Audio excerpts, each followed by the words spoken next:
हरे कृष्णा दोस्तों, मैं दीपांशु स्वागत करता हूं आपका सीजीपीएससी व्यापम में और एक बहुत ही महत्वपूर्ण टॉपिक के साथ और बहुत ही महत्वपूर्ण ऑब्जेक्टिव क्वेश्चन के साथ। आज हमने एडीओ क्लास में देखा ग्राम सभा के संबंध में आप सभी ने पढ़ा और उसी के संबंध में हमने कुछ क्वेश्चन वहां पे भी कराया आप लोगों को और कुछ क्वेश्चन हम आपको फिर से करा रहे हैं ऑब्जेक्टिव के तौर पर, जिससे आपको जो पढ़े हैं, जो जो आप लोगों ने समझा है, वो आपको जब ऑब्जेक्टिव क्वेश्चन आप देखेंगे तो आपको भली भांति ये समझ आएगा कि आपने क्या क्या समझा है और समझ पाया है कि नहीं और किस प्रकार से समझा है। क्योंकि क्वेश्चन इस प्रकार से घुमा घुमा के पूछेंगे आपको पेपर में, ताकि आपकी जो ज्ञान की जो परीक्षा है, इसी का नाम है ज्ञान की परीक्षा। तो बिना किसी देरी किए हुए हम वीडियो को स्टार्ट करते हैं। और आप सभी जानते हैं हमारे द्वारा भी एडीओ का कोर्स लॉन्च किया गया है और आप लोग अभी ऑफर में है, आप इसे ले सकते हैं। तो चलिए स्टार्ट करते हैं और बात करते हैं। सबसे पहले छत्तीसगढ़ पंचायती राज अधिनियम के तहत धारा 6 के संबंध में कौन सा कथन सही नहीं है। देखिए यहाँ पे एक लाइन है, आप लोग ये जरूर देखा करिए ये क्या पूछ रहा है, सही है पूछ रहा है कि सही नहीं है। मतलब बाकी सारी चीजें सही है, हमको इसमें से एक ऑप्शन चूज करना है कौन सी चीजें सही नहीं है।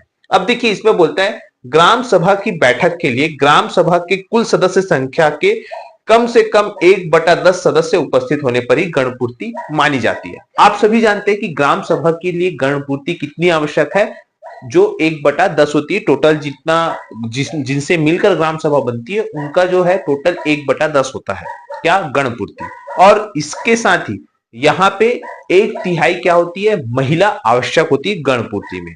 ठीक है, तो अब देखिए यहाँ पे ये चीज पूछा है, मतलब ये बातें तो सही है, कोई गलत नहीं है।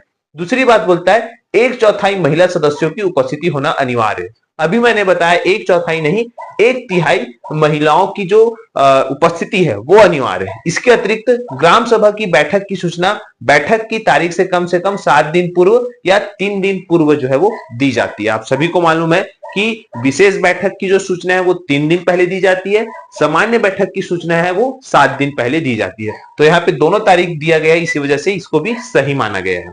ये जो है वो आया हुआ क्वेश्चन है, इसी वजह से आपको बताना चाहूंगा इसका जो सही आंसर होगा ऑप्शन बी, ये वाला, क्योंकि यहाँ पे 1/3 महिला की आवश्यकता होती है गणपूर्ति में, न कि 1/4। तो ये आप लोगों के रिवीजन के तौर पर देखिएगा, प्रश्न इस प्रकार से ही आते हैं। अगला प्रश्न देखिए, ग्राम सभा की स्थगित बैठक में किन विषयों पर विचार करने की मनाही होती है, मतलब किन विषयों पर हम चर्चा नहीं कर सकते। आप सभी जानते हैं कि जब गणपूर्ति पूरी नहीं होती तो उस बैठक को क्या कर दिया जाता है, स्थगित कर दिया जाता है और उसके बाद एक नई तारीख की घोषणा की जाती है। और उस तारीख में जरूरी नहीं, अगर कोई भी प्रस्ताव है तो वो प्रस्ताव बिना गणपूर्ति के भी पारित कर दिया जाता है। लेकिन उस बैठक में, जो स्थगित बैठक होती है, उसमें कौन कौन से विषयों की मनाही होती है। तो चलिए आपको देखते हैं कितना याद है।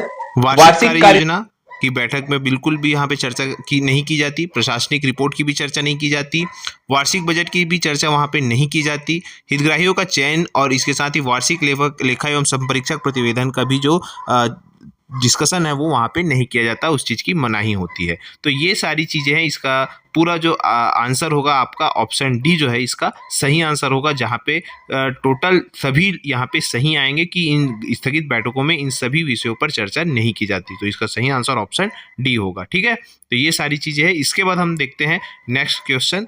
अब आप बताइएगा कि आपसे कितना क्वेश्चन बन रहा है। इसके अतिरिक्त आप सभी इस चैनल को सब्सक्राइब, लाइक एंड शेयर जरूर करते रहे। तो चलिए ये अगला क्वेश्चन है, ग्राम सभा की बैठक में कौन सी सूचना प्रस्तुत नहीं की जाती। ग्राम